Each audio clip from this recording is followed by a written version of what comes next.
Pierre Lebrun, le dossier Philippe Danault fait couler beaucoup d'encre depuis quelques jours, quelques semaines également. Il a raté les 3 derniers matchs en raison d'un virus. Et là, il y a évidemment des rumeurs de transactions qu'on entend à gauche, à droite. Est-ce que Philippe Danault, d'une part, Pierre, est réellement disponible? Est-ce que les équipes sont nombreuses également à appeler? Qu'est-ce que tu entends dans ce dossier-là? Oui, premièrement, un virus qui a vraiment attaqué au sein du vestiaire des Kings. Oui. Je parlais avec quelqu'un des Kings l'autre jour, et puis c'est vraiment un vrai virus qui va à travers l'équipe, et Philippe Danault aussi qui a été atteint par ce virus. Mais oui, c'est réel. Les Kings, selon mes informations, qui parlent à plusieurs équipes au sujet de Philippe Danault. Ça ne veut pas dire nécessairement qu'ils vont l'échanger, mais ils sont ouverts à la possibilité que c'est ça qui m'a été expliqué. Son agent, Philippe Danault, Alan Walsh, a été très fort en niant sur Twitter le fait que son client, Philippe Danault, a demandé pour un échange officiellement. Ça a été absolument nié par l'agent. Ça m'a été nié aussi par une source chez les Kings. Mais à la fin de la journée, ça ne veut pas dire qu'il ne sera pas échangé. Puis ça ne veut pas dire qu'il ne serait pas correct de se faire échanger. Tu peux lire entre les lignes. Oh, oui.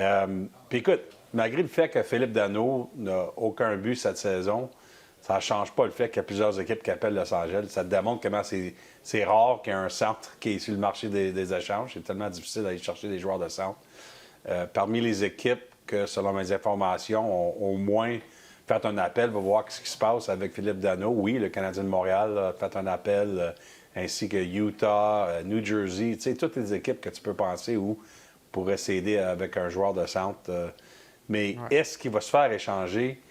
On verra, parce que les Kings de Los Angeles, c'est une équipe qui aspire encore à faire des séries éliminatoires. Ils ne veulent pas aller chercher des choix de repêchage ou des jeunes espoirs. Ils veulent avoir ils veulent s'aider offensivement. Ils veulent avoir des joueurs pour leur aider dans leur alignement de la Ligue nationale. Alors, c'est pas un échange facile à compléter. Et peut-être ça va prendre plus de temps qu'on pense de le faire. On verra. Mais à la fin de la journée, le fait qu'on peut reconnaître, c'est que les Kings prennent des appels sur Philippe Danault. On verra où ça va. Ouais, un joueur comme Philippe Danault, tu l'as dit, surtout même en séries éliminatoires, on se souviendra ce qu'il a fait avec Montréal, avec les Kings aussi, capable de surveiller les meilleurs joueurs adverses. Et ça, c'est exactement ce que tu cherches d'un joueur de centre comme ça, un joueur de centre défensif, mais qui a déjà produit, comme il l'a montré au cours des dernières années. Mais comme tu l'as mentionné, 5 passes seulement en 30 matchs cette saison. L'heure des décisions approche pour les formations en vue des Jeux olympiques de Milan. On a jusqu'au 31 décembre prochain pour remettre les formations finales. Donc, écoute, on est à peu près à 2 semaines seulement. C'est le cas pour Équipe Canada. Je dirais presque que les décisions qui sont faciles, il n'y en a pas nécessairement beaucoup, mais les décisions faciles, entre guillemets, sont déjà faites. Et là, on rentre dans le crunchy, dans les décisions qui sont vraiment plus difficiles. J'aimerais qu'on y aille peut-être position par position. Là, j'imagine que la liste là, est très, très courte maintenant, tant pour les attaquants, les défenseurs ou les gardiens qui ont une chance de se tailler une des dernières places en vue des Jeux olympiques de Milan. Si on commençait, si tu veux, par les attaquants du côté de Team Canada. Oui, écoute, qu'est-ce que je peux te dire avant que je rentre là, Alex, c'est que l'équipe olympique canadienne, les gérants vont avoir un autre appel jeudi soir pour continuer leur débat sur les décisions. Qu'est-ce que je m'ai fait dire dans les dernières 24 heures, c'est qu'il y a à peu près 5 décisions à prendre. 2 parmi les joueurs d'avant, 2 avec les défenseurs et une décision entre 4 gardiens. On va se rendre là. Bon, les joueurs d'avant, les 4 joueurs d'avant que je me fais dire qui sont vraiment les 4 joueurs qui n'ont pas joué avec l'équipe canadienne aux 4 nations, qui ont poussé le plus fort dans ce processus, c'est Macklin Celebrini, Tom Wilson, Bo Horvat et Nick Suzuki. Ça, c'est vraiment les 4 grands noms parmi les joueurs d'avant. Je pense que Celebrini et Wilson vont faire l'équipe.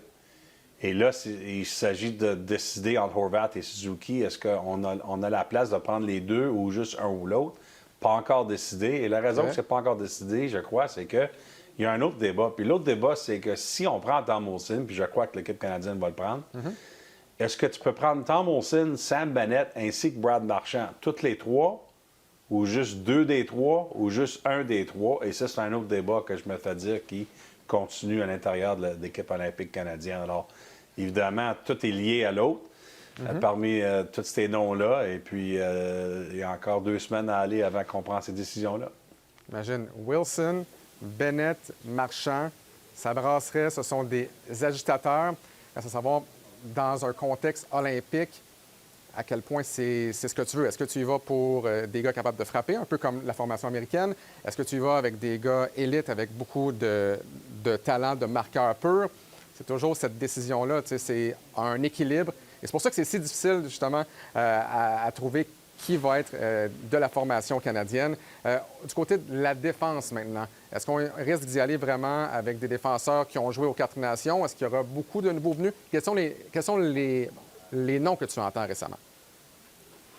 Oui, Alex. Alors, selon mes informations, qu'est-ce qui est intéressant, c'est que, premièrement, il y en a certains dans le groupe des gérants qui pensent qu'on devrait tout simplement revenir avec les 8 défenseurs qui ont joué aux Quatre Nations, pas faire aucun changement. Ça, c'est sur la table. Mais il y a aussi certains dans le groupe qui poussent pour 1 ou 2 changements. Alors, c'est pour ça que je te dis qu'il y a encore deux décisions à prendre. Les 3 défenseurs, je pense, qui sont vulnérables des Quatre Nations, c'est Thomas Harley, Colton Parayko et Travis Sanheim. Peut-être un des 3 ou 2 des 3 qui ne se font pas prendre, on verra. Bon, qui pousse? Absolument, c'est un fait que Matthew Schaefer, le jeune de 18 ans des Islanders de New York, pousse très fort. Ah, il est incroyable, oui.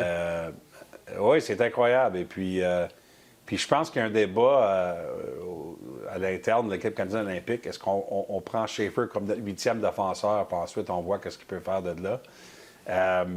Evan Bouchard des Oilers, ça fait un bout de temps que les gens disent qu'il n'y a aucune chance, mais la réalité, c'est que là, ça fait à peu près un mois qu'il joue mieux. Ouais. C'est le 2e défenseur offensif dans la Ligue nationale de hockey parmi les joueurs canadiens. Alors, tout à coup, son nom revient dans la conversation. Ça ne veut pas dire qu'il va faire l'équipe, mais son nom revient. Et puis, une chose qu'on doit se rappeler pour toutes les positions, Alex, c'est que lorsque l'équipe est annoncée le 31 décembre, il va y avoir quand même un groupe de 6, 7, 8 joueurs qui vont être dans la réserve, qui vont se faire dire par l'équipe canadienne, écoute, si on a certaines blessures, c'est peut-être toi qu'on va appeler. Alors, c'est pour ça que les derniers débats sont importants, parce que certains noms qui ne feront pas l'équipe vont être quand même sur cette liste de réserve là, en cas qu'il y a des blessures. Ouais. On se rappelle, en 2014, Steven Stamkos avait été nommé sur l'équipe olympique. C'est vrai. Mais il s'est blessé. C'est Martin Saint-Louis qui a remplacé Steven Stamkos. Alors, ça aussi, c'est réel. Pierre, je te pose une question. Je ne sais pas si tu as la réponse. Si le Canada avait perdu la confrontation des 4 nations, est-ce qu'on irait presque systématiquement avec la formation canadienne qui a représenté justement le Canada aux 4 nations? J'ai l'impression qu'on y va avec l'équipe qui a gagné, mais je ne sais pas à quel point c'est une bonne chose ou à quel point ça a un lien avec les Jeux olympiques. Bien, écoute, la chose que je te dirais, c'est que l'équipe américaine fait la même chose. D'ailleurs, dans mes conversations avec Bill Guérin, le DG de l'équipe américaine, c'est que le Quatre Nations, c'était le premier tournoi depuis la Coupe du monde en 2016 où tu avais les meilleurs contre les meilleurs. Ouais. Alors, c'est quand même un vrai test où tu as des preuves de certains joueurs qui ont été capables de jouer à ce niveau-là.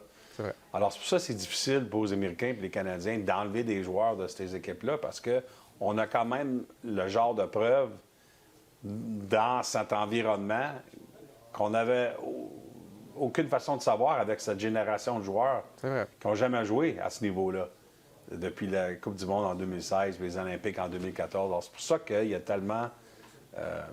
c'est pour ça qu'on met tellement sur les équipes de 4 nations. Je ne dis pas que je suis d'accord, mais je vais juste expliquer pourquoi c'est le cas. Oui, très, très bonne réponse. Pierre, maintenant, devant les filets, on sait, lors du camp d'orientation de Team Canada, on a envoyé 3 gardiens seulement. Je ne m'attends pas à voir Samuel Montembeault être de la formation canadienne, évidemment, pas un grand début de saison, ça on le sait, mais quels sont les noms que tu entends devant le filet pour Équipe Canada en vue des prochains Jeux olympiques? Bien, on est rendu à 4 noms, là, selon mes informations, pour l'équipe olympique canadienne. Il y a Jordan Binnington, évidemment, qui a gagné la 4 nations dans les filets pour le Canada. Ensuite, il y a Logan Thompson, Darcy Kemper et Mackenzie Blackwood. Ça, c'est vraiment les 4 noms. Il faut prendre 3 des 4. Qu'est-ce qui est intéressant, c'est que on a vraiment dit depuis le camp d'entraînement l'été que Jordan Binnington, c'était 100% qui était pour faire parmi les Olympiques parce qu'il a gagné avec les 4 nations, il a gagné une Coupe Stanley, etc. Mais sa saison va tellement mal que qu'est-ce que j'apprends, c'est qu'au moins on a une conversation là, dans les dernières semaines avec l'équipe olympique.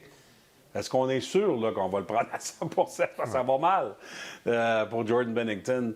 Et puis les autres 3 que j'ai mentionnés, Blackwood, Kemper et Thompson, vont bien. Alors, tout à moins, je peux te dire qu'il y a une conversation là, de quels 3 qu'on va prendre de ces 4 noms-là. À la fin de la journée, je crois, Alex, on va quand même prendre Binnington, encore une fois, à cause de son résumé, plus que le fait de la façon qu'il joue présentement. Puis ensuite, il faut choisir 2 des autres 3 noms. Ouais. Est-ce que tu as l'impression que si Binnington fait partie de la formation canadienne, tu n'as pas le choix de se donner le filet pour le premier match, à tout le moins? Est-ce que c'est ton gardien partant pour les Jeux olympiques, si tu l'amènes à Milan? Ça, je crois que John Cooper, l'entraîneur-chef, va vouloir attendre la semaine avant les Olympiques pour voir qui joue le mieux. Franchement, là, la position de gardien but, c'est comme Doug Armstrong m'a dit souvent durant son processus, c'est fluide. c'est vraiment qui va bien juste avant les Olympiques. Alors, je ne suis pas prêt à annoncer numéro 1 au mois de décembre parce que John Cooper lui-même, je ne pense pas qu'il est prêt à annoncer numéro 1 au mois de décembre. Encore du suspense à savoir qui va faire partie de la formation canadienne, qui va être le gardien partant notamment. Merci beaucoup, Pierre Lebrun. Encore une fois, on invite les gens à se rendre sur la chaîne YouTube de RDS pour écouter la totalité de notre discussion encore une fois. Merci beaucoup, Pierre.